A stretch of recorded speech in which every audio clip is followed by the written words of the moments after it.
Hello, listeners, and thank you for joining me again on the Leading with Integrity podcast. Today, we're going to be talking about organizational change. I've spoken about it before, and we've had a couple of other relevant guests in the past as well. It's often one of the biggest challenges faced by any leader in a company and any organization, really, not to mention in society at large. And so my guest today is Alyssa Cox, who specializes in organizational effectiveness and working with organizations and individuals to help them successfully execute change and then thrive in those kind of moments of transition.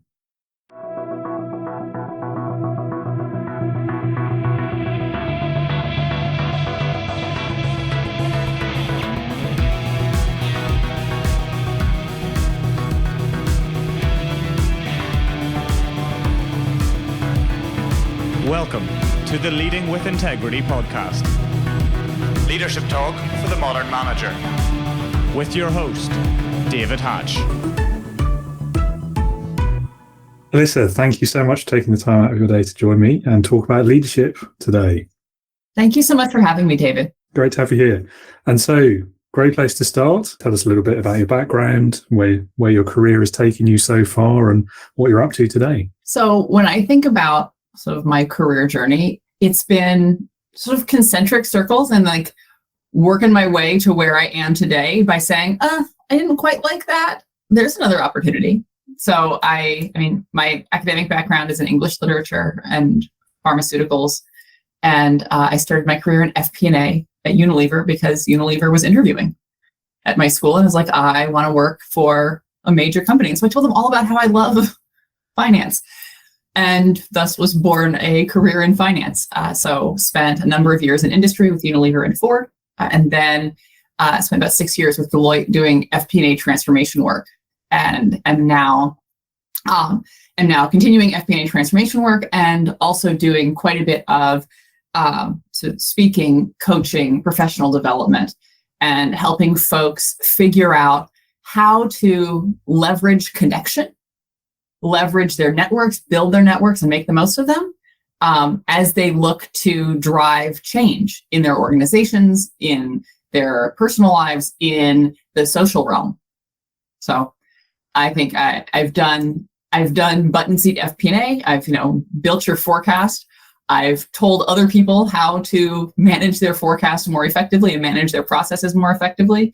And over the course of that journey, I have I've been an individual contributor, and I've led really big teams on process and technology implementation. So that's sort of how I got here and where my background has taken me in terms of growing and understanding leadership. And what kind of clients are you working with today? How are you supporting them? So today I work with healthcare clients on FP&A transformation. But then I also spend a lot of time working with individuals and with organizations on networking and understanding how to tap your network inside your organization to drive change. Because everything that we're doing at work is driving some kind of change, even if it's not some big corporate change initiative. If you're in the business of selling something, you're asking consumers to change the way they buy, so they buy your stuff or more of your stuff. If you're in HR, you're asking people across the organization to change the way they think about workforce management, to change the way they think about leadership and development of their people. You're asking the organization to change the way they manage their workforce and their talent so that we can all continue to get better and we can continue to meet our KPIs or our organizational goals. So everybody is involved in change. And the only way we do that is through connections with others. And so, again, I do that with individuals on a coaching basis. I do that with professional associations. So work with groups of professional associations to do professional development programming. And then we'll also do programming with organizations associated with, for example, a leadership development program. So pretty varied then. I do a lot of stuff. Yeah, I can tell. Yeah. All right. So, I mean, in all of those different things and all of these different kind of change programs that you've been a part of over the years, I mean, change is always really challenging from a management perspective. But what has been your biggest professional challenge so far, at least, and how did you overcome that? At one point, when I was working in consulting, I was on a technology project that was really very challenging. Part of that challenge, the project started great. It was a 2-year project. And when I joined that project, I was given an opportunity to try new things and learn new things, and honestly, to fail, but be supported. So I could make mistakes knowing my leadership had my back, and I could grow from those mistakes. And I had a really great experience through the initial visioning and design phases. And then we got into build, and the team got much bigger. We started running into a lot more headwinds, and the culture on the team changed. And we went from a place where you could safely experiment and be supported by leadership to a place where it was absolutely unacceptable to fail in any way, small or big. And what we ran into was, portions of the project were delayed, were having issues. Status reporting would go from green to red overnight.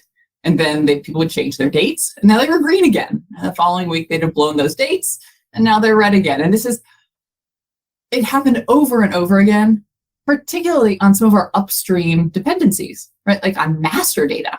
And if you haven't been part of a technology project or technology work before, think about what we were doing in this system build and implementation was like writing a novel, right? It is more of a creative process, I think, than people like to admit. Master data is the language that you use to write that novel. It's the letters and the nomenclature and the syntax that you use, like the grammar. It's all of these things. It's the language. And so as the language development slowed down, the rest of us were kind of stuck. And when I surfaced a concern, I was like, guys, these master data slips, these are now day-for-day slips with what we can deliver on the planning side. I was told that was absolutely not the right message, that I was going to need to find a different message, and under no circumstances was I supposed to share that message with the client. And as a result, I was like, okay, I guess I'm not supposed to talk about this stuff. So I guess I'm not going to talk about any of our failures, right? And any of our risks, because it just wasn't, it's not just that it was frowned upon, but it was also made really clear to me that this was also not going to be career progressive for me personally. And so in that environment, and I wasn't the only person who received this message, in that environment, everything that went wrong was sort of pushed under the table. It was like, how can I obfuscate? Because nobody wants to hear this. How do I avoid talking about this? How do we not share? And if I see something wrong going on sort of over the fence on some other part of the project, the last thing I'm going to do is say anything. I'm going to mind my own space and keeping things apparently kosher in my own space. And as a result, that project over many years and much spend never delivered anything to the client. And the entire thing fell apart. And it fell apart really slowly. So it fell apart really expensively. And coming out of that, because I spent 2 years in that project. Coming out of that, I had one of the biggest challenges for me professionally has been figuring out how to talk about that and understand what that part of my career journey has meant, right? Because there's work that I did there, I learned a ton. And there's work that I did there that I'm really proud of, that I continue to leverage today to much less disastrous effect. But, how do I think about stuff that didn't go so hot? And how do I think about what I do next? And so I think if I think about what's been particularly challenging in my career, that particular experience has really made an impression because it has shaped how I think about transformation. I've looked at the things that went wrong there and said, okay, how do I avoid doing those things again? And it's also shaped the way I think about talking about failure and talking about continuous improvement, because it was sort of such a, if you will, for lack of a better, such a transformational experience for me. Yeah, it's a very good lesson there as well, isn't there, about the importance of kind of acknowledging and addressing failures in the right way, which leads brilliantly into the next question, actually. Almost like we planned it. No, we didn't plan it. Obviously, this is all very spontaneous. we've all heard, I think, by this point, there's a particularly famous YouTube video from a few years back. It's almost a cliche on the social media, the sort of the soundbite of fail fast, fail forward, all of that kind of stuff. But in too many organizations, exactly as you've just described, that kind of failure is something that's seen as negative. We don't talk about it, we don't acknowledge it, we certainly don't address it, and we don't ever tell the client. How can leaders create an environment where people are encouraged to learn from failure instead of fearing it in that way? I think there is the broad cultural answer to that question, which is all about psychological safety. And then there's the tactical answer to that question, right? Which is like, what do I do sitting in my desk today with the team that reports to me today, right? Now, psychological safety, and Amy Edmondson is the researcher that sort of brought psychological safety to the fore for us. And psychological safety is all about your ability to bring out ideas, identify failures, identify risks, ask for help, basically expose yourself and with vulnerability without fear of interpersonal reprisals, right? It's not nice culture. It's not like, it doesn't really matter what you do. Everybody gets a 3 at the end of the year. People are certainly held accountable for delivery and accountable for the things that they've done wrong, but there is not this sense that if I say something, I'm going to get ridiculed or ignored. The things that I say will be taken seriously because we're all working toward the same objective. And so establishing a culture of psychological safety within your team, and psychological safety is highly local, even in organizations with really big and like imposing cultures. You'll see different levels of psychological safety across the organization. I think it's also worthwhile noting that psychological safety impacts everyone in more or less the same way. So are you an introvert or an extrovert? It doesn't matter, right?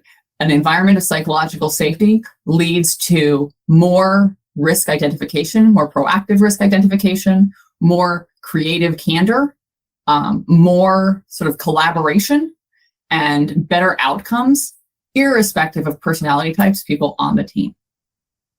So that's sort of the broad cultural, working on establishing and reinforcing a culture of psychological safety within your organization. That's sort of the macro advice that I'd give. On a micro scale, I tell people do 3 things. 1, identify a failure early and often, right? Find opportunities and develop a practice of sort of retrospective review, right? And mid-mortem, if you will. Like, don't wait till the patient is dead. Don't wait to do a post-mortem. Do something in the middle of the project where you're looking and saying, what's going right? What's going wrong? And so you can start small, right? You can start with individual meetings or individual presentations where you bring people together and say, hey, okay, what went right and what went wrong? What should we be doing differently next time? And you can start small. You then build that practice into something that you can apply to bigger and more complex situations. But by having those conversations often, you demonstrate to people that this is a safe environment to talk about what could have gone better and what you want to do better next time. Because everybody hears the top-down message that like we embrace failure, like we want to fail fast, we want to fail forward, and then their lived experience is different. So you have to start to change your team's lived experience, and you do it in really small ways because they're not going to make a big leap for you on day one. The second thing that I say is, as you're doing those reviews and identifying failure early and often, don't get stuck in retrospective. It's not just about what happened and whose fault it is. It's about what you're doing next. Make sure everyone wants to talk about how we got here. That's fine. Spend a little time doing that. It's part of understanding what some of the lessons learned might be. But then talk about what you're going to do next, right? Do you need more resources? Do you need an extended timeline? Do you need somebody to go out and advocate for you elsewhere in the organization? What help do you need to get what's going on back on track? If it's a project, what help do you need figuring out how to sort of present better or drive better outcomes with a particular audience?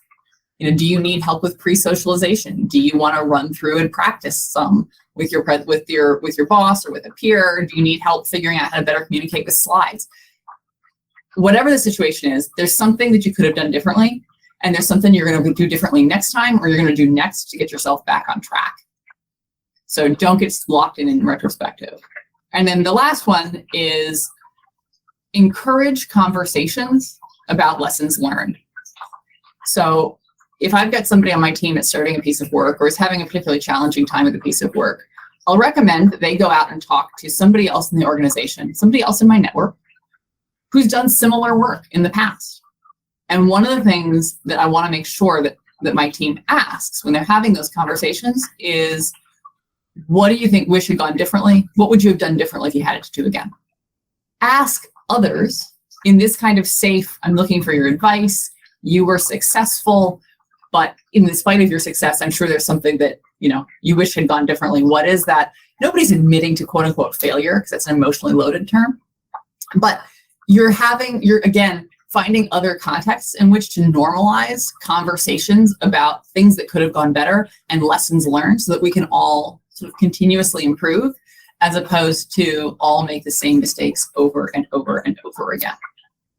So that's a really long-winded answer, but things that I tell people, if you're looking to learn from failure, if you're looking to drive a continuous improvement mindset and actually live into it, these are things you can do to get started. And some great ideas there, great tips. I think, that last one, the benefit of experience of others who've made that mistake before, or made, let's not say failure, because people don't like the word failure, but learning from that experience. It doesn't have to be your own experience. If someone else has done it before, that potentially is even more valuable to you, because it means you don't have to make that mistake. And why don't we like the word failure, right? I think failure is so emotionally loaded, because I think we conflate I failed with I'm a failure, right? And they're two different things, right? I'm a failure means that there's like something inherent in me that prevents me from having good outcomes, and it will always prevent me from having good outcomes. Nothing's ever going to be different. Nothing's ever going to change.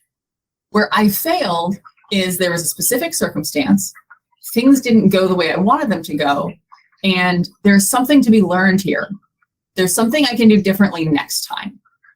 And so parsing I failed, which is a point in time, versus I'm a failure, which is a generalization about yourself, parsing those things and separating them is really powerful. And I do like the language of failure, because it speaks for me to accountability. It's not just that something went wrong.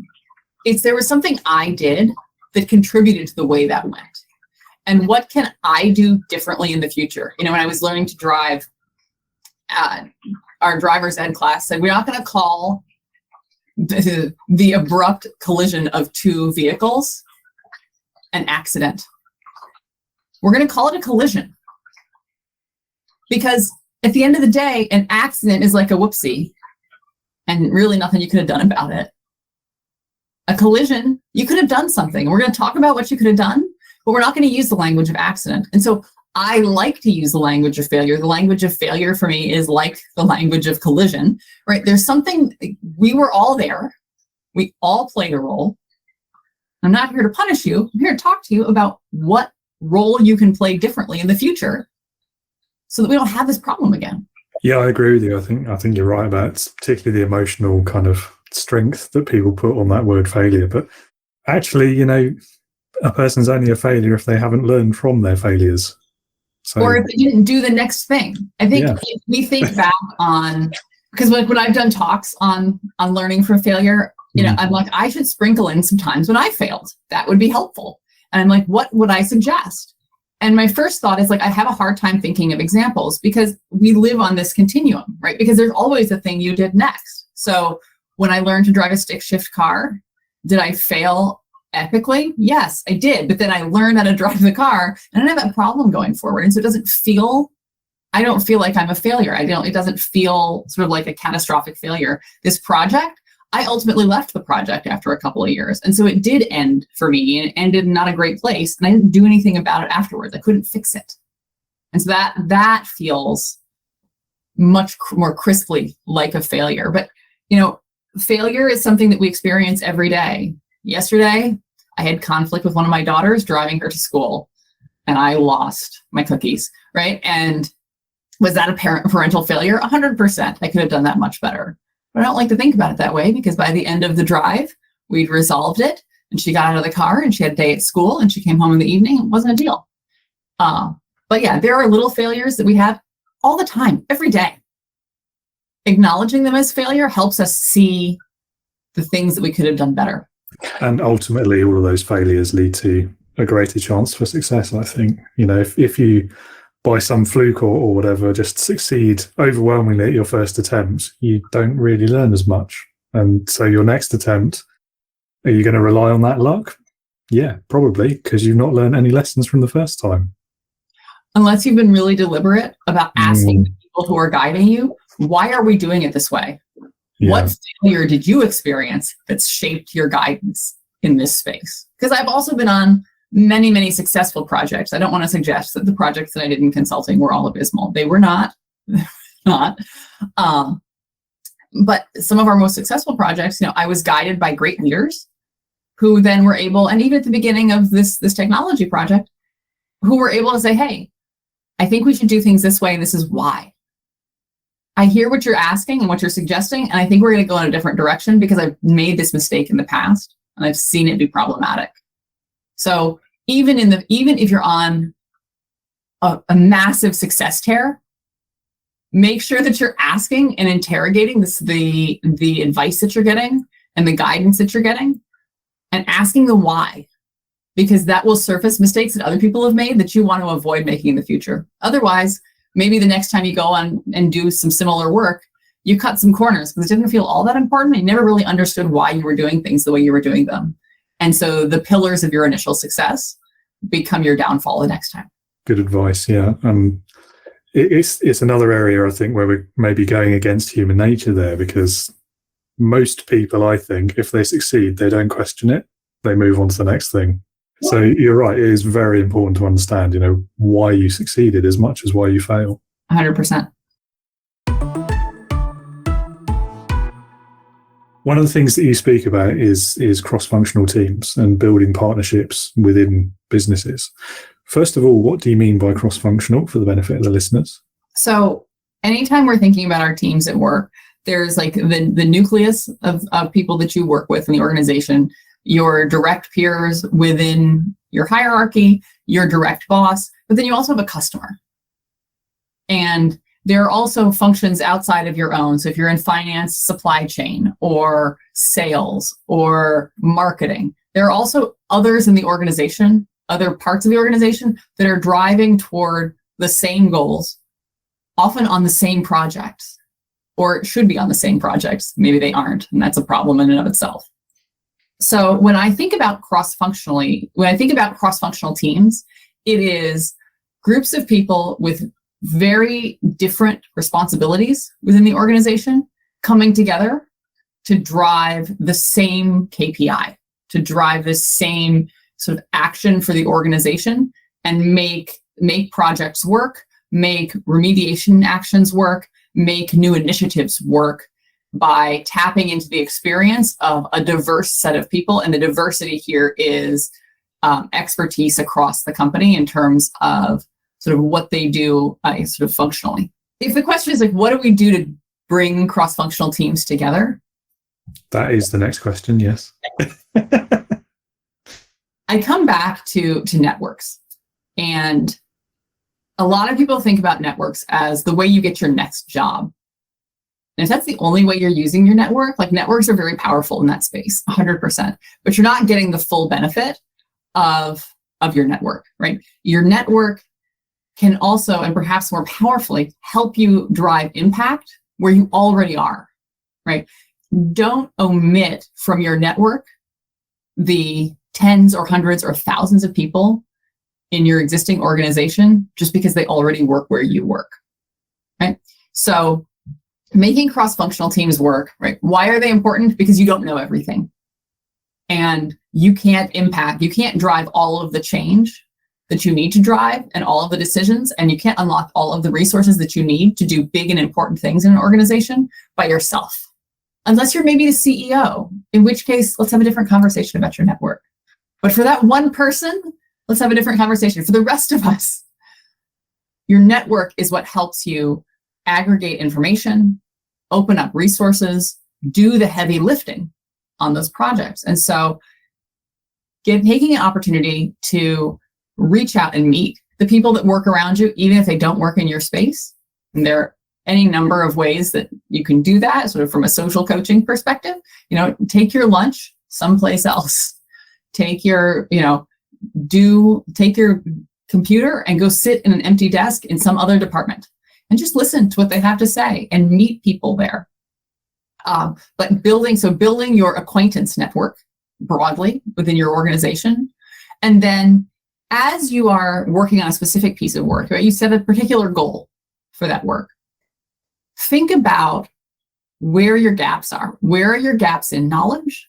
Where are your gaps in resourcing and access and influence? And when you've identified those gaps, and perhaps also where are your gaps in like hands on the keyboard? And as you identify those gaps, those are the gaps in your network that you need to try to fill. Because if you have a network of 1,000 people, for any one particular goal, you're probably going to need 5 or 6 people from your network to help you achieve it, right? It's like if I've got a 52 card deck, I'm only going to take 5 in this hand of poker to win this trick. So make sure they're the right 5. So you've identified your gaps. Now you're going to go fill those gaps by reaching out to people across the organization, because the knowledge that you need, knowledge of customer, if I'm not customer facing all the time, I should probably be getting some kind of mentorship and advice from somebody in sales or from somebody in customer marketing. And it's not just account executives that have exposure to customer. Our SDRs are also very close to customer. They cold call and they get rejected all the time. So if you want to know how to not get rejected, go talk to a successful SDR. If you're looking to understand sort of the competitive marketplace, go talk to marketing. If you're looking to understand how better to get a message out there to consumers, go talk to marketing. If you're looking to get the product built, if you want to make a change to packaging, you want to make a change to sort of the way we distribute the product, go talk to supply chain, right? If you can identify your goals and you can identify your gaps, then you can start to identify who in the organization has the firsthand knowledge that you need. It sits outside of your scope. And you also want to look at, do you have all of the right resources? So do you need more people working on this project? Do you need money? Do you need somebody to sit in a senior executive boardroom and say, guys, we need to prioritize this? So do you need political influence? Like, this is another thing you can ask for, is advocacy. Do you have the right? And so people who open those doors for you, I think of them as advocates. If you don't have the right resources, who are you going to reach out to? Who is going to advocate for you? Who's going to open the doors to those resources? And that may be within your department. It may be outside of your department. And so when I think about cross-functional teams, it's about reaching out across the organization to draw on the real wealth of knowledge and the real wealth of resources and access that's available when you think about your entire company as the source for a cross-functional team, a team that comes from not just the people that sit in your cube farm, but sit even beyond your building and in other parts of the world if you're working for a multinational organization. And for those listeners who aren't in massive corporations, so perhaps some people out there like me who are kind of owner-operators or in a small business environment, I think the power of networking in a different context is you can also do it outside of your organization. So one of the things since I went out on my own in business that I've really benefited from is really working on my network and building that out and reaching out and getting to know people that I never would have met in my old job, seeking out those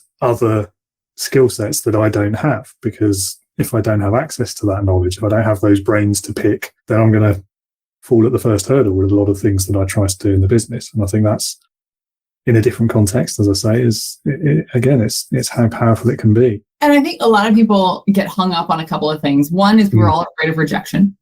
So I don't want to reach out, because if I reach out and they tell me no, it was going to hurt my feelings. And at the end of the day, if you've ever been told no, you know that people aren't like, no, and I think you're a terrible human. They're just like, no, I really don't have time right now. And you move on. It's not personal. People who have a personal beef, they don't tend to share that. People are afraid of rejection. And people are unclear why anyone should help them. And so when people come to me with this pushback, and I get a lot of this from job seekers as well, it's like, if I go ask, like, why would anyone do an informational interview with me? What do they stand to benefit? It's just, for me, it's very self-serving. Networking is not self-serving. If all of your networking is exclusively self-serving, you're going to start getting a lot more no's than yeses, because a network is a two-way street. You give and you get. When you go and ask for help, your best chance of success at getting that help is when you can demonstrate that your goals are aligned with that other person's goals. And so in the case of a job seeker, right, why would somebody do an informational interview with me? Why would they hook me up with someone else in their organization that's a hiring manager? If you come to me and you're looking for a job and we have a great rapport, then I'm absolutely going to want to connect you with somebody else in my organization who can hire you, because A, I'm trying to build a reputation within my organization as an identifier, an attractor of talent, as a cultivator of talent. These are very powerful management skills. They absolutely get talked about at end of year. I'm also looking to make sure that I'm building my network across the organization. And so if I think you're great, I'd love to have you work on my team. If I can't have you work on my team, I want you to work on someone else's team, because when I need something from that team, you're the person I'm going to first, and I'm pretty sure you're going to answer my call. If all you're thinking about as you go and ask for help getting a job is your job and what this means to you, you're missing out on why people are helping you. There are saints out there that do all kinds of community service and they want to help you because they like to help. But people also have their own goals, and where you can find an intersection between your goals and theirs, you are much more likely to get what it is that you want, right? And so when I reach out to folks, because I do very similarly, David, right? Like, I reach out to folks on LinkedIn and sort of cold ping them on LinkedIn to say, hey, I love what you're doing. I'd love to learn more. People are generally very open to having a conversation, not only because they enjoy being told that what they do is interesting, but also because there are things that they can learn from me. You know, they're interested in understanding, are there ways that our businesses can work together to build our business? Are there co-marketing opportunities? Are there other sort of, can I open up my network to this person by this person providing sort of some insights? Are there people that they're looking to connect with that I can help connect them with? So there are compatible goals all over the place, and you may not know what the other person's goals are, but rest assured, if they're helping you, it's because it's meeting their goals as well. And if you never reach out, you'll never know. So that's right. Yeah, and the other way to look at it, I guess, is what have you got to lose? I mean, particularly in the job searching environment. People who think nasty things when they see your outreach, they don't bother answering. No. So you're never going to get, I would say, I mean, never is strong. 99% of the time, you're going to get either no answer, a very polite, I can't right now, or I won't, right? Or absolutely, let's talk. None of those things are nearly as threatening as what you imagine is going to come back across when you're afraid to pitch. Yeah, I don't know what the statistics are exactly, but in my personal experience, maybe 1 in 1,000 was a really nasty response. And even that, it wasn't that nasty. It was just slightly impolite. Yeah. I read in a lot more nastiness than actually gets written. I'm like, oh, you chose not to answer. I know you saw my note. You chose not to answer, and you're being kind of a pill. Yeah. Going back to implementing change then, which is obviously what you're all about, it's a difficult process, and yet many, if not most, leaders have had no real training in how to do it effectively. What guidance would you give a manager who is struggling to overcome that resistance to change in their organization? The guidance that I would give is to get out from behind your desk. The resistance to change is predominantly a fear-based behavior, right? And so you need to figure out what people are afraid of. And more importantly, you need to help them get over their fears. So you can sit behind your desk, analyze sort of what's going on, make assumptions about those fears, and consider yourself to have done the work and check the box, but you're not actually changing anyone's mind. when you see resistance to change, go talk to the people who are resisting. Give them an opportunity to share why they don't think this is going to work, why they don't want this. And oftentimes it's because they feel they've either had previous experience where they haven't been listened to, or they feel like they're not being listened to now. Bring them in. Ask them if it's a senior leader who's resisting, talk to them, and then, some advice that I got that I'm now going to pass on like it's my own, invite them to your next steering committee meeting. Say, I liked that point. This was an important point. I don't think we're talking about that enough. I'd like you to come and talk about that with the other leaders who are working on this project. Because I think it's an important part of the conversation. Now you've got somebody's attention. You've not only heard them, but you're giving them a new stage and a new way to interact and a new way to be heard. It probably also is to your benefit to pre-socialize with some of those leaders. Hey, this person is coming. They had this concern. This is the conversation we're going to have, so that people know they're not blindsided by the feedback live in the meeting, and we can have a productive conversation. But bring some of those people into the fold. You don't have to bring them into the formal structure of the change work that you're doing, but you can bring them in to talk about the things that are particularly problematic for them. When you have, so that's if you've got sort of more senior leaders on a one-off basis, you can pull people in one by one like that, but there just aren't enough of those meetings. You don't want to spend all of your time doing that with 500,000 people. When you've got people at a lower level in the organization that are resisting, the cause is often the same. People are afraid they're not going to be listened to, feel like you're not listening to them now, and also maybe afraid about what the future looks like on the other side of this change. Are they going to lose their jobs? If they're not going to lose their jobs, are their jobs going to change in ways that make them unable to do their jobs?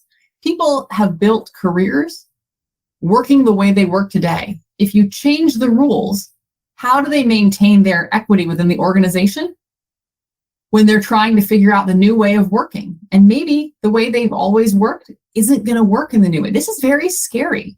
It threatens sort of not only potentially their financial stability, but also sort of their emotional and personal perceptions of self-worth, right? Because we are very wrapped up in our jobs. People who are resisting, it's not that they don't care, it's they care a lot. So you need to find a way to tap into that caring to further the change you're trying to drive. And some of that is, again, involving those people. So if you've got a group of people who are resistant to change, bringing those people together and saying, and listening, understanding why they have these concerns, and then asking them, what would you do differently? On the table is not staying the same. We don't have that option. We need to change.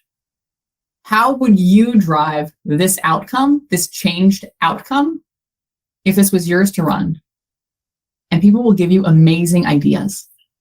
And many of those you're going to want to bring on board. And now you have people who've said they have a concern, they've offered a new suggestion, and then hopefully you have an opportunity to show them that they've been heard by living into that suggestion, by realizing that suggestion, by taking their advice. And if you can't take their advice, then you have an opportunity to say, look, we considered that. We chose not to go in this direction, and here's why. But your concern is valid. Here's how we're addressing your concern. Really help people feel like their input is welcomed, like their input is valued, and their concerns are legitimate. The last thing people want is to feel like these concerns that they feel very strongly are undervalued by the people that are driving change. That change is being done to them. It's not something they're doing, right? So find a way to flip the script for people where change and transformation is something we're doing together, not something being done to us. I think it's the last two parts of that process that often people overlook, forget, don't want to face. Because, the first two steps, relatively simple. You have the conversation, you give them the opportunity to tell you what their feedback is, you listen. The next step where I think a lot of people fall down is actually doing something with that once you've listened. So even if you can't achieve it, it's then having the next conversation, isn't it? Which is often the most difficult one, and perhaps that's why a lot of people try not to do it. Do you care about managing change? Because if you care about managing change, this is what it means to manage change. If you're just doing it, if you're taking piano lessons, your instructor knows if you've practiced. And just because you sit at the bench and like dust the keys for 45 minutes a day, that's not practice. You're not actually learning the piano. You need to actually live into practicing the piano and practicing your songs and working on what's wrong, right? By the same token, if you are actually managing change as opposed to just doing something that is different from what we've done before, if you're managing change, this is what it means. And if all you're doing is going out and listening because you were told at some point listening is important, listening is not enough. If you've ever been listened to but not had your message internalized, you know the listening is like, right? Also, if you have children, ask them how they feel their input is valued within your family structure, particularly when they don't want to do something you've all decided you're going to do. You're hearing, but you're not doing anything about the whinging from the backseat. You're not. Are you hearing and going on a hearing tour, or are you listening and managing the change moving forward with your stakeholders? Your stakeholders are anybody impacted by the change. And by strange coincidence, you've hit on exactly the reason why I cannot today play the piano. Because you were a key duster. Yeah. If that. Yeah. Yeah. I was really good at writing 30 and 45 in my practice log. Yeah. 45 minutes. I don't think I even went through those motions, to be fair. But anyway, it was a long time ago now. I was only about 10, so I'll let me off. Yeah. Let's talk about leadership more specifically then. What are the biggest leadership lessons that you've taken from your career so far? For me, the biggest lessons that I've taken from my career so far are around the stuff we've been talking about, right? Identifying and learning from failure and creating teams that can learn from failure and can move forward and do better next time. And not thinking I can do it all myself. Making sure that I'm proactively cultivating a network that can help me get the work done. When I first got a promotion from an individual contributor role to a people manager role, one of my sort of skip level managers gave me some advice, and he said, you need to take some time now, and not like a year from now or 2 years from now, but like here in the next couple of months, to think about what is your leadership brand and what's your management brand. What is it that you value as a leader, and how do you want people to see you? Because if you're not intentional, if you don't define that for yourself, a brand will be assigned to you based on your behaviors, but they won't have been behaviors that you were intentionally cultivating, and you may not like the brand that you establish on the other end. You may find in a couple of years, you look back and people are like, well, we don't like working for her because she's kind of a taskmaster. She's demanding and she really doesn't care about people, right? Whatever it is, right? Be intentional about your leadership brand. And when you are intentional and you're like use words to describe what that brand is, you're much more likely to live into that brand.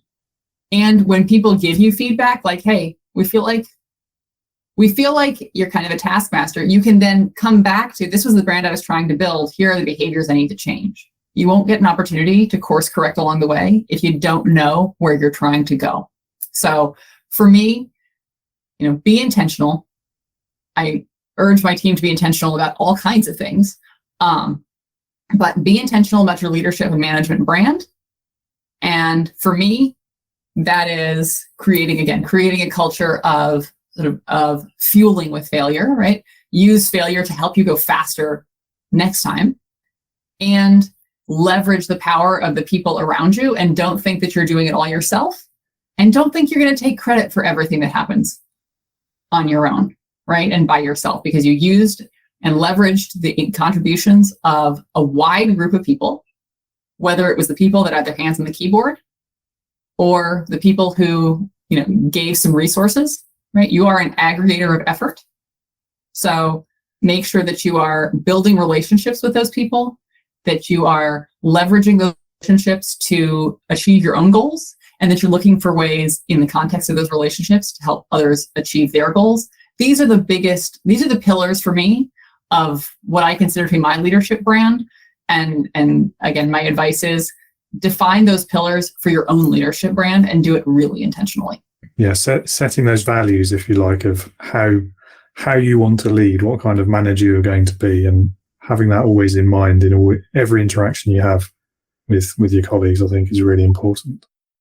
The leaders that you've worked with over the years, or worked for maybe, what are the biggest mistakes you've seen some of them make, without naming names, unless you want to? Sure. It's up to you. No, you know what I don't want is, because even leaders that I've worked for who've made mistakes, just like my mistakes aren't my whole self, their mistakes are not their whole self. And so I would like to keep these people in my network if I could. You know, one of the mistakes that I've seen is really around not wanting to talk about failure, not wanting to bring tough conversations to, because even your boss has a boss, right? Even the CEO has a boss, and that boss sits on the board, right? The board has a boss, and that boss is all of your shareholders, because the shareholders can vote board members out, right? Everyone has a boss. And so one of the things that I have observed a couple of times in my career has been sort of an unwillingness to escalate when escalation would have been really helpful, even if it's just escalating for awareness. Maybe I'm not asking you to do anything, but I want to talk to you about this now because I want you to be aware. You may be in a meeting at some point and you hear what's going on here. I don't want you to be taken by surprise. And I may come to you if X, Y, and Z happen and ask for your help here. No to-dos right now, just awareness. Unwillingness to talk about what's going wrong and where we need help up the chain because it seems like a sign of weakness, right? It's not a sign of weakness. It's a sign that we need help, and needing help, like being able to identify help and need help needed and the confidence to go ask for it. These are signs of strength. These are signs that you know what's happening on your team, you know what's happening in your organization, and you know not only the limits of your own influence, but where to go for help, where to go for additional pockets of influence elsewhere in the organization to make sure you stay on track. These are the things that when I've had leaders who've been unwilling to do that, the entire team has floundered. Right? Because we also, as subordinates, can't get it done ourselves. And sometimes escalating to our bosses is not enough. We need ongoing escalation to the point where the help is available. And so this is a pitfall that I encourage people to watch out for. And then we come back to like, what do you do in organizations where surfacing failure is like, where failure is absolutely punished, right? And criminalized. Here, the same dynamics are at play. You can't get everything done on your own. You need help. How do you go ask for help in a culture like that without sort of setting yourself up on the chopping block? And it is about asking for help earlier. Don't wait. The social pressure is to wait. You don't want to get yelled at. The longer you wait, the bigger the problem is, the bigger the lie is, because you've been saying, if you're not asking for help, you're saying everything is fine. And that becomes a bigger and bigger lie, right? Ask for help earlier. Understand the motivations of your leadership and how to align your goals with their goals, both personal and professional.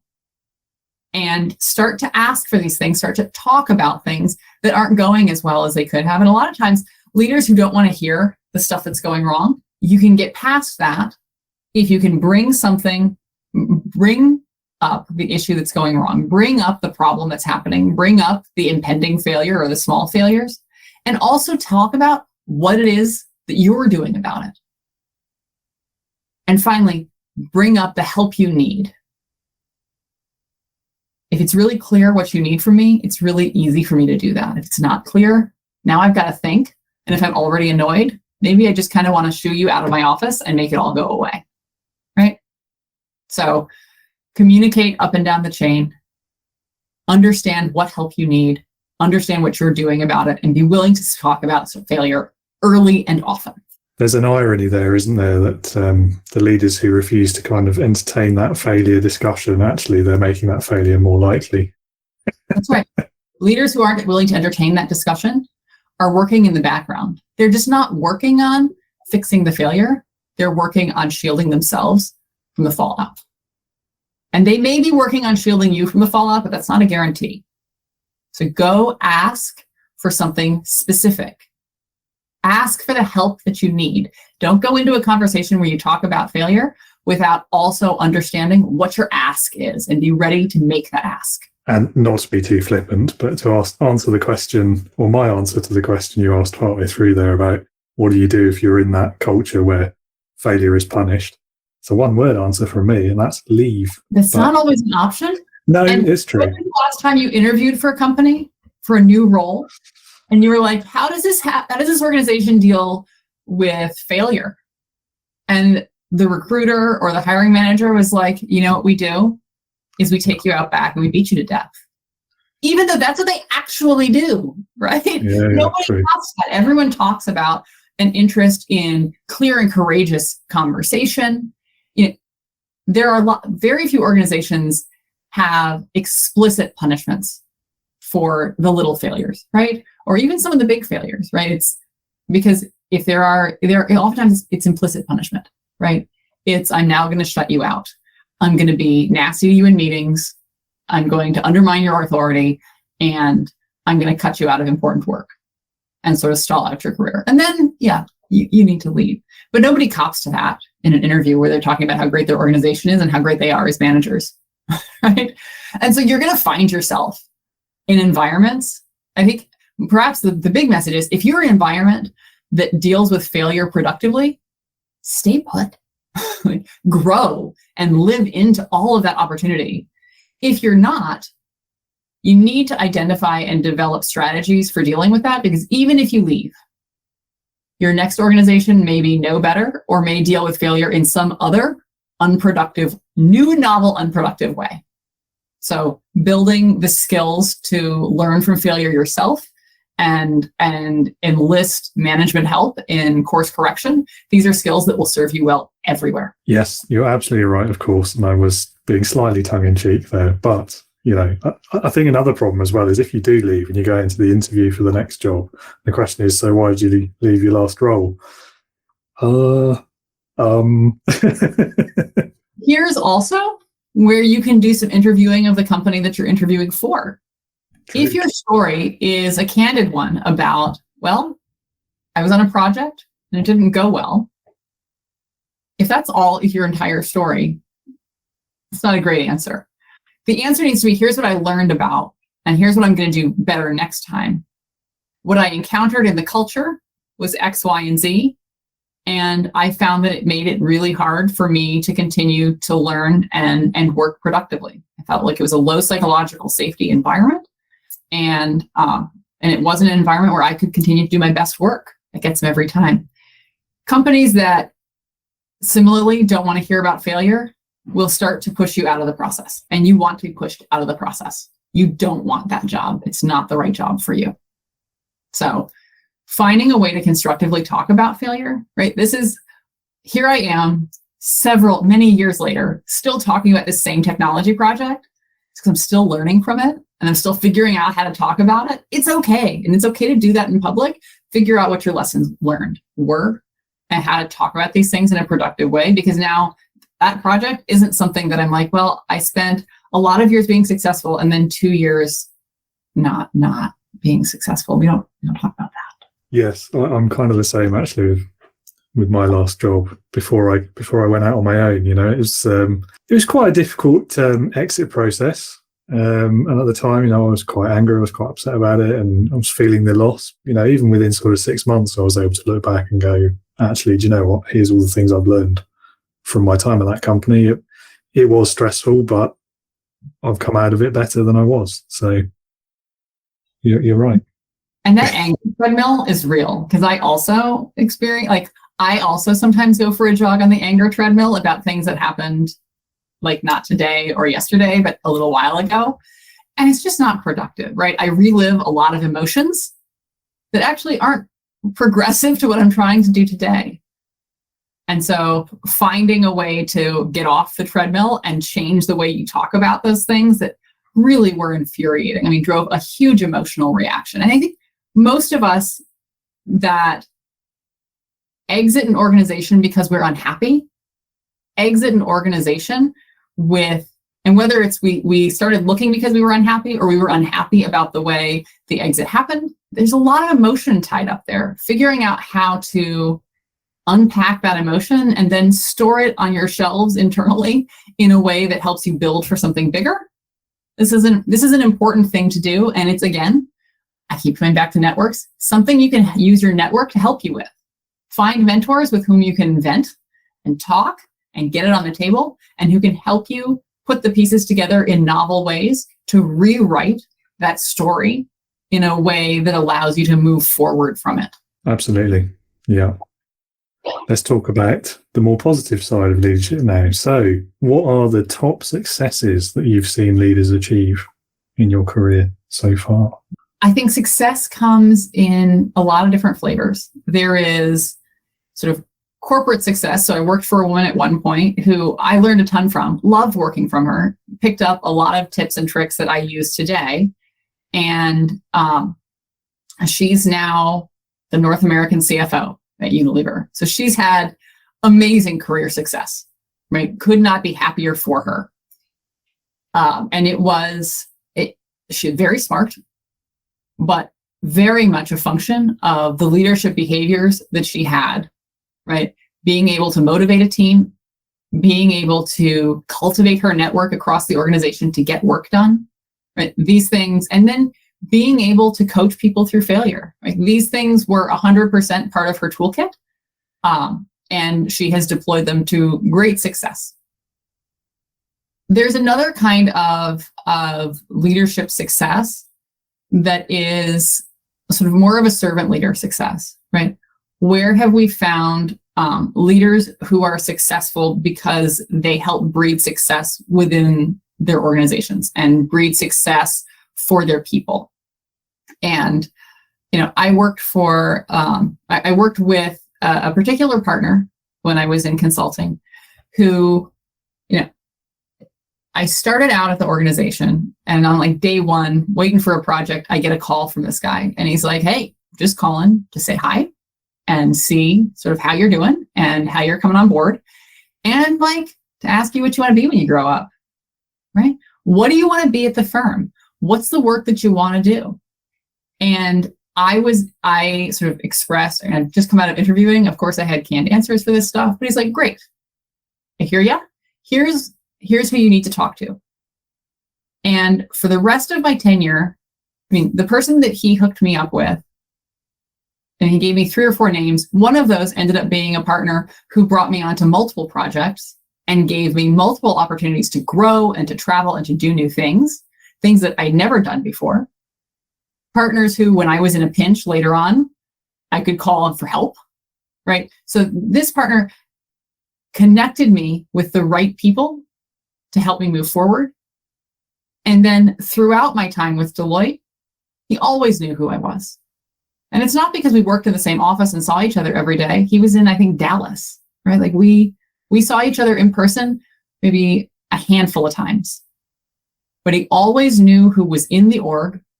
He always knew sort of what was going on with those people. He just had a head for it. And it really, as a leader, helped me do my best work, not just by connecting me with the right work, but also by helping me feel supported. And that's a kind of leadership that is, I opened it up as sort of an example of servant leadership, but it absolutely met his goals. He gets paid when the organization does well. So he absolutely wants to put new hires, make sure new hires get billable as soon as possible in work where they're going to succeed, so we as a firm can continue selling that work, right? When he has projects that he needs to staff, the extent to which he has built his network at the sort of the entry level, these are the people that he can then say, "I want you to reach out to this person and staff person X, Y, and Z." He doesn't sit around with open roles on his projects. He has a network of people with whom he's built a rapport that would love to come and work with him on his projects. And so he unlocks those resources for the senior managers and managers below him. When he has proposal work, sort of non-billable work, proposal work, or thought leadership work that he needs to do, I can promise you he could call me anytime. I would pick up the phone and I would juggle my schedule to make sure that I could get that work done for him, because he had made such an unsolicited effort to help me be successful at the firm. Those kinds of leaders are immensely powerful in the organization, because they're the leaders that actually drive organizational results from the ground up, right? Anyone, and I'll say this sort of tongue in cheek, but like anyone can set a vision. Anyone can work on change. But if you're actually going to live into that vision, it requires getting a lot of people behind you, and it requires a lot of work. And it's not all work that you can do yourself. So setting your people up and thinking very broadly about who your people are, setting your people up for success and helping them live into this vision that you've set and make that productive for them so that it can be productive for you. This is an example of leadership that I've retained and that I try to live into as I look to network, not just with my peers and my bosses, right? But also with people who are just entering the organization, people who perhaps work in other parts of the organization that I don't intersect with today, but I may at some point. And so want to make sure that I'm building productive and healthy relationships and driving their success today, because their success today is my success tomorrow. Yes, I think the sort of the key definition of leadership is in there, in what you've just said there somewhere. I think it was the creating the environment for success. You know, ultimately, if we boil it down, that is what leadership is about. And you do that through supporting your people. Absolutely. Really good example. What advice would you offer a new manager who's looking for ways to drive or improve cultural engagement in their company? Culture is something that we live into every day. And so when we say cultural engagement in your organization, I think it's important as a new manager to articulate what that culture is. What does it mean to be engaged in the culture of the organization? What are the specific parts of that culture that you want people to tap into? And name them. And then name them with your people. People very much want to work to expectation. They want to live into what you want from them. They want to live into your goals for them. If they don't know what your goals are, if they don't know what it means, they're going to make the answer up for themselves, and it may not be the answer that you want, right? So if cultural engagement in your organization is about sort of soft skills, it's about the way we talk to each other and the way we interact. I worked for an organization that, this is coming out of an organization that was quite aggressive. I entered a new organization where the training in workplace violence named excessive swearing as a kind of workplace violence. Well, that's a very different culture, right? That's a culture that says it's not just physical violence, but that there is emotional abuse that can happen in the office. And this is what we mean by emotional abuse. And don't get caught participating in this, right? Because this is not productive. So name what it means to be supportive of each other. What is our culture? And my experience with that organization was 100% this way, right? Like there was not a lot of swearing in the office. There was a sense of sort of amicable interactions, and it was noteworthy when interactions were not amicable and were not pleasant and respectful. It was really noteworthy. So name what cultural values you want to grow, what it means to live into those. So at this organization, excessive swearing, defining swearing as a kind of workplace violence made it very, very clear what kind of behavior they were looking for in interpersonal interactions. If there are specific activities that you want people to do, you need to spell out what those activities are. You can say, look, for me, face-to-face interaction is the hallmark of strong culture. And so my expectation is we're going to get together once a month for a 2-hour all hands meeting, or a 2-hour meeting, sort of board meeting, internal board meeting. We're all going to sit in the same conference room. I'm going to fly people in if I need to fly them in. But my expectation is you're going to block this time. And after that time, we're going to go get dinner together. And this is my expectation because this is how I'm driving culture. Being really explicit with folks about that stuff helps them understand the expectations and helps them live into that. So if you're trying to build culture, if you're trying to build cultural engagement, talking to people about what it is they need to do and what living into the culture at your organization means, and just being really explicit and intentional about it is, for me, the key to getting buy-in and getting the kind of behavior that you want. And for those who look at what you have to say and they're like, that's not really me, and I resist all of that, then the question becomes, is this the culture for you? And it's a fair question. I mean, there's parallels there as well between what we were saying earlier about leadership values, leadership and culture. For me, anyway, they've always been two sides of the same coin. I think, one comes from the other. Oversimplification, I know, it comes from bottom up as well. But anyway. For me, it's about intentionality, because I think you've heard me say that a lot here, right? If we are intentional, if we put words to the things that we feel and sense and into it, then we're better able to see our desires realized in the world, because everybody can be on the same page. People aren't guessing. You're not guessing about your intentions. You're not guessing about what you're trying to achieve. When we guess, we get stuff wrong. Sometimes when we're explicit, we get stuff wrong, but at least we know how we got things wrong and we can course correct. When we intuit, it can be a little more challenging even to identify where we were wrong.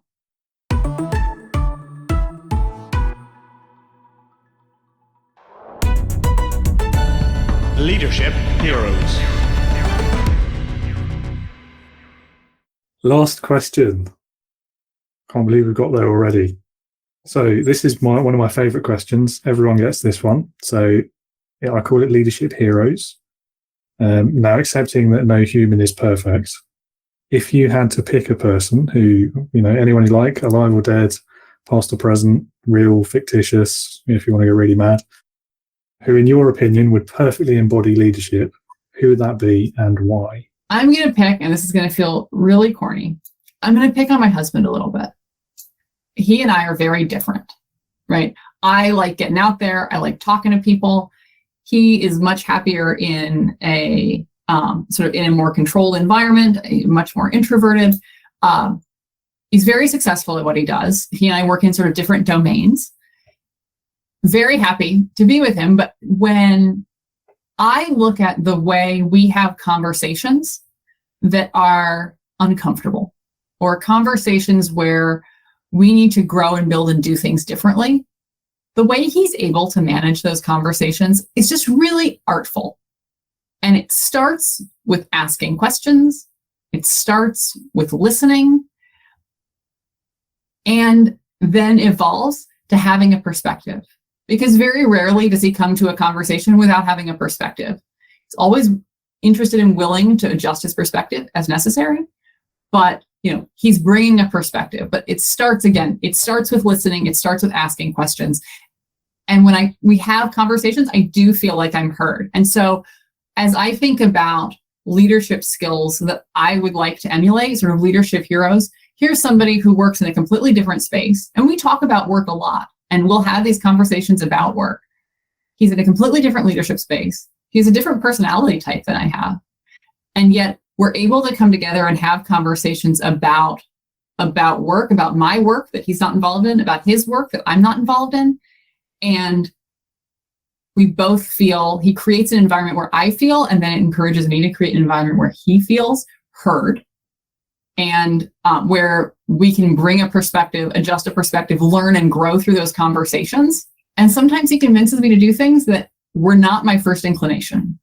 And it tends to be the right answer where I let him convince me. Sometimes he tries to convince me, I stay on my own bullheaded way, and it turns out he was right anyway. But we're not going to talk about those things, right? But if I think about leadership heroes, if I think about what it means to lead effectively, leadership, we're not, as leaders, turning cogs in a machine.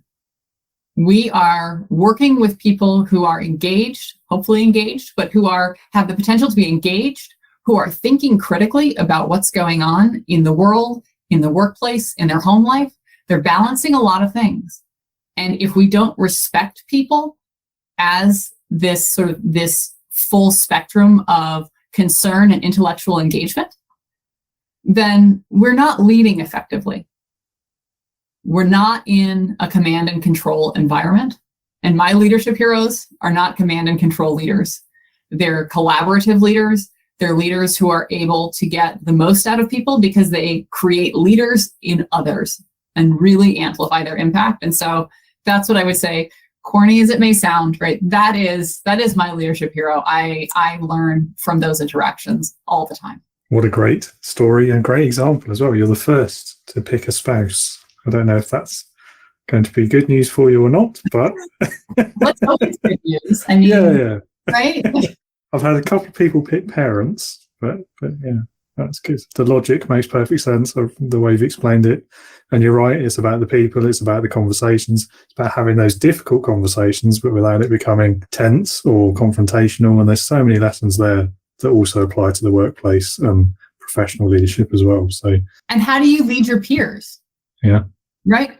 If you're only leading the people who technically report to you, people are just doing what you say because you pay them. My husband doesn't pay me, right? He is leading a peer in our relationship, and it's their great skills that he has taught me over time. Yeah. I've always found, regardless of whether they're your technically peers or not, treat everyone as peers, and then you end up applying the same approaches to everyone. Yeah. Yes. Some people find that controversial. I don't know why. I think it threatens, if you are invested in the hierarchy and you've defined your personal success based on where you sit in the hierarchy, treating everyone like a peer flies in the face of everything you've been working toward.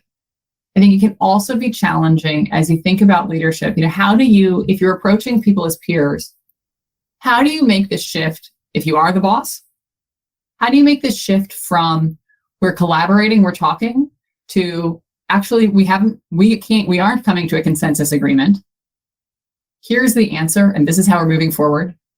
Maybe we don't all like it, but this is actually the answer, and this is my directive.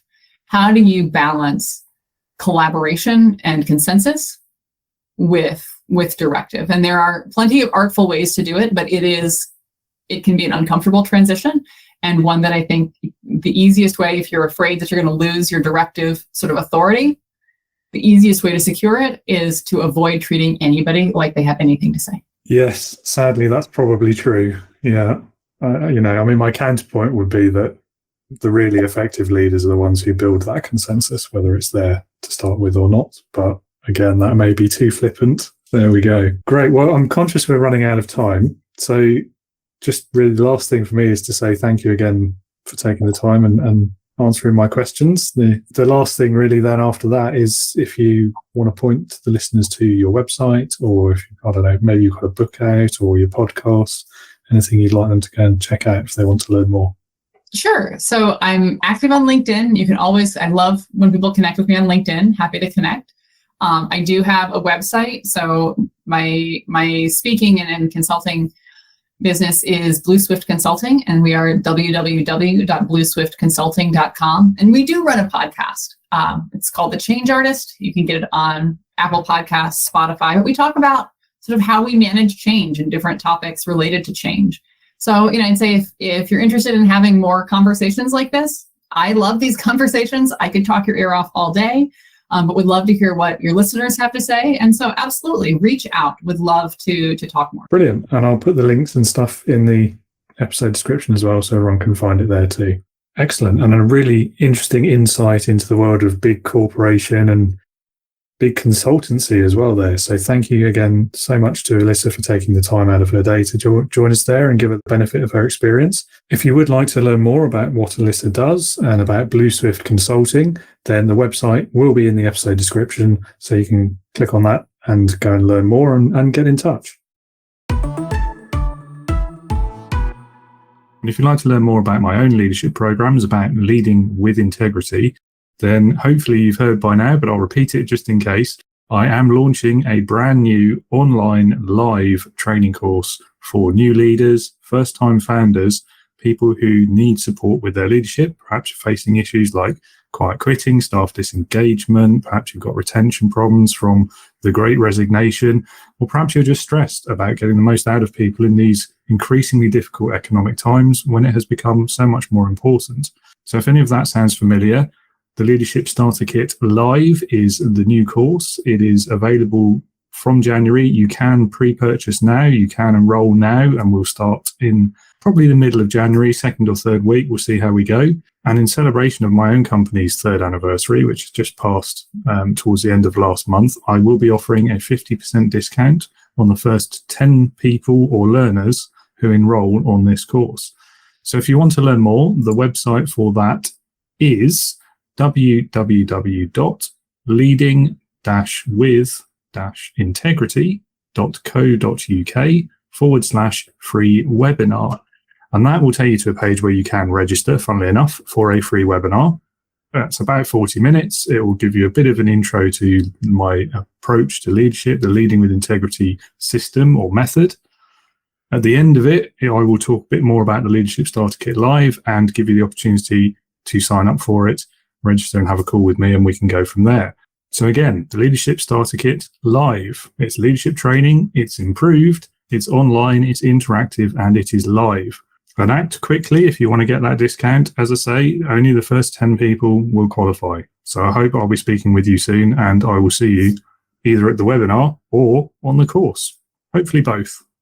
So thank you again for listening. Hope you'll join me again next time when we'll have another excellent guest joining us. And until then, be a leader, not a boss.